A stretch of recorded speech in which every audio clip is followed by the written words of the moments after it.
बिस्मिल्लाहिर्रहमानिर्रहीम स्टूडेंट्स, इस लेक्चर में हम लॉकिंग ऑब्जेक्ट्स की बात करेंगे कि एक ऑब्जेक्ट को लॉक कैसे किया जाता है और अनलॉक कैसे करते हैं। सिचुएशन ये है कि ये ऑब्जेक्ट्स जो है ये मेरा फाइनल हो चुका है, इसको खास जगह पे मैं इसकी सेटिंग कर चुका हूँ और अब मैं ये चाहता हूँ कि ये ऑब्जेक्ट अपनी जगह से हिले ना जब मैं दूसरे ऑब्जेक्ट्स को तैयार कर रहा होगा या उसको मूव करना होगा, तो ये ऑब्जेक्ट बिल्कुल अपनी जगह पे सेट रहे, गलती से भी ये इसकी पोजीशन जो है वो तब्दील ना हो। तो इस सूरत हाल में हम क्या करेंगे, हम ऑब्जेक्ट को लॉक करेंगे ताकि वो आगे पीछे मूव ना हो सके। फॉर एग्जाम्पल के लिए हमारे पास ऑब्जेक्ट है, अब हम अगर इसको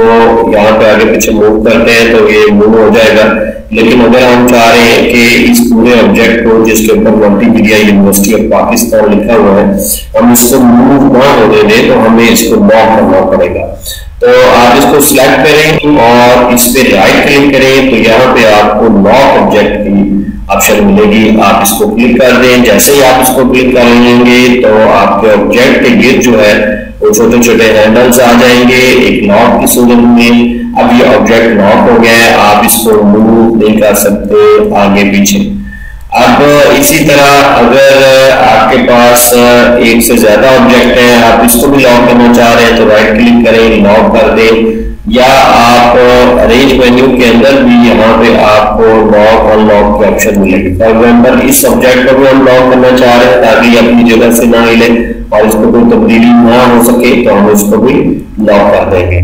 तो ये लॉक हो चुका है। अब स्टूडेंट्स यहाँ पे हमारे पास अनलॉक की ऑप्शन कैसे आएगी, देखिए आप या तो राइट क्लिक करें तो ये अनलॉक ऑब्जेक्ट आ जाएगा, जिस ऑब्जेक्ट को आपने अनलॉक करना तो वो ऑब्जेक्ट अनलॉक हो जाएगा। इसी तरह अगर आप जो है वो एक से ज्यादा ऑब्जेक्ट्स अगर आपने अनलॉक किए हुए हैं तो अनलॉक ऑल ऑब्जेक्ट्स करेंगे तो सारे ऑब्जेक्ट्स जो है जितने भी हैं वो अनलॉक हो चुके हैं, अपनी जगह से आप उनको मूव कर सकते हैं। तो फिर एक दफा देख लें, लॉक के लिए आपने अरेंज मेन्यू में लॉक,